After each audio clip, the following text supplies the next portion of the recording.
ఏపీలో రియల్ భూమి అందుకుంది. రిజిస్ట్రేషన్లు పెరిగాయి. దక్షిణాదిలో ఏపీ టాప్ ప్లేస్లోకి వచ్చేస్తోంది. ఎందుకంటే ఏపీ ప్రభుత్వం మారింది, కూటమి ప్రభుత్వం కొలువు తీరింది. 18 నెలల్లో అటు కేంద్రం నుంచి అందుతున్న సహకారంతో ఇటు రాష్ట్రంలో పలువురు సూచనలతో అభివృద్ధి దిశగా ముందుకు సాగుతోంది. వాస్తవానికి గత 5 ఏళ్ల కాలంలో 3 రాజధానుల పేరిట జరిగిన 3 బుక్కలాటలో రాష్ట్రంలో రియల్ ఎస్టేట్ రంగం బాగా పడిపోయింది.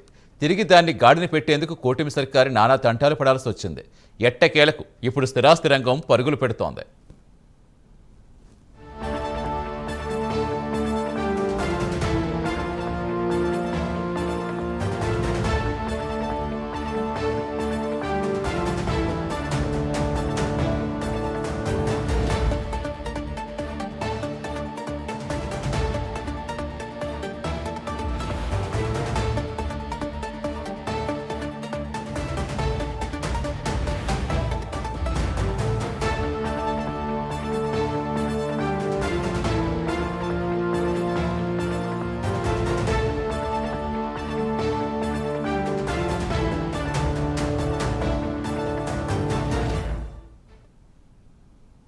గత 3 నెలల్లో రిజిస్ట్రేషన్లు భారీగా పెరిగాయి.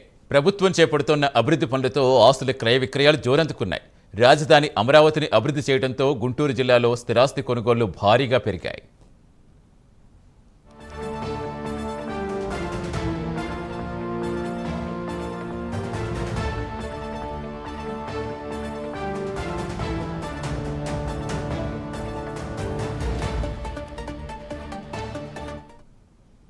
గత ఏడాది ఇదే సమయానికంటే 3 నెలల పాటు లెక్కలు తీస్తే ఏప్రిల్, మే, జూన్ నెలల్లో ఆంధ్రప్రదేశ్లో రిజిస్ట్రేషన్లు 46.26% పెరిగాయి.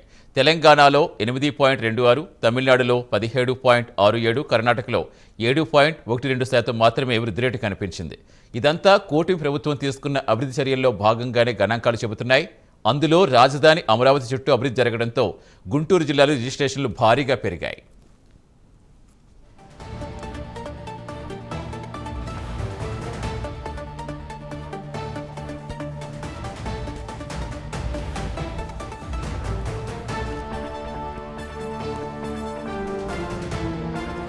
భవన నిర్మాణ ప్రక్రియ సులభతరం చేయటం, అనుమతుల జారీ విధానం సరళీకృతం చేయటం వంటి అంశాలు ఏపీలో రియల్ భూమికి దోహదపడ్డాయి.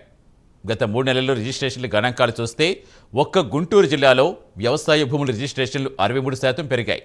ఇక నివాస స్థలాల రిజిస్ట్రేషన్లు 47% పెరిగాయి.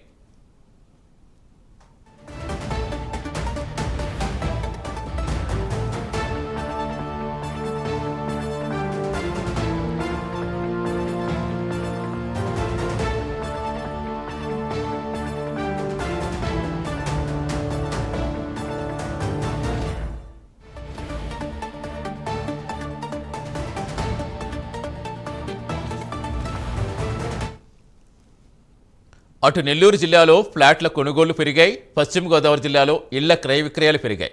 సబ్ రిజిస్ట్రార్ ఆఫీసుల వారీగా చూస్తే రాష్ట్రంలో 296 సబ్ రిజిస్ట్రార్ కార్యాలయాలు ఉండగా 153 కార్యాలయాల్లో నిర్దిష్ట లక్ష్యాలు పూర్తయ్యాయి. 60 కార్యాలయాల్లో 40 నుంచి 60% వరకు నిర్దిష్ట లక్ష్యాల రిజిస్ట్రేషన్లు జరిగాయి. ఇక జిల్లాల వారీగా చూస్తే గుంటూరు జిల్లాలో అత్యధికంగా రిజిస్ట్రేషన్లు జరిగాయి. ఆ తర్వాత స్థానంలో కృష్ణా, పల్నాడు జిల్లాలు ఉన్నాయి. రిజిస్ట్రేషన్లు తక్కువగా జరుగుతున్న జిల్లాలు చూస్తే కడప, అనంతపురం, శ్రీ సత్యసాయి జిల్లాలు కనిపిస్తున్నాయి. ఇక్కడ కూడా పరిశ్రమలు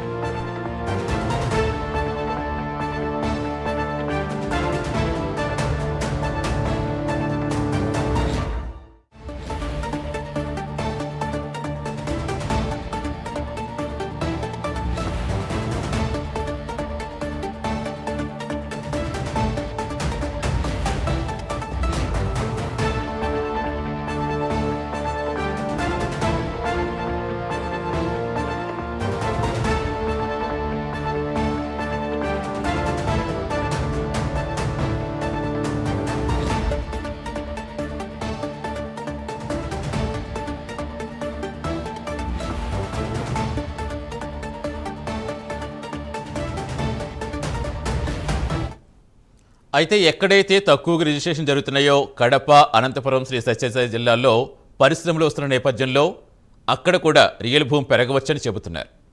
ఇక మరోవైపు మొత్తం మీద కూటమి ప్రభుత్వం అధికారం చేపట్టిన 18 నెలల కాలం తర్వాత 3 నెలల సగటు పరిశీలిస్తే ఏపీలో స్థిరాస్తి రంగం పరుగులు పెడుతుందని చెప్పాలి.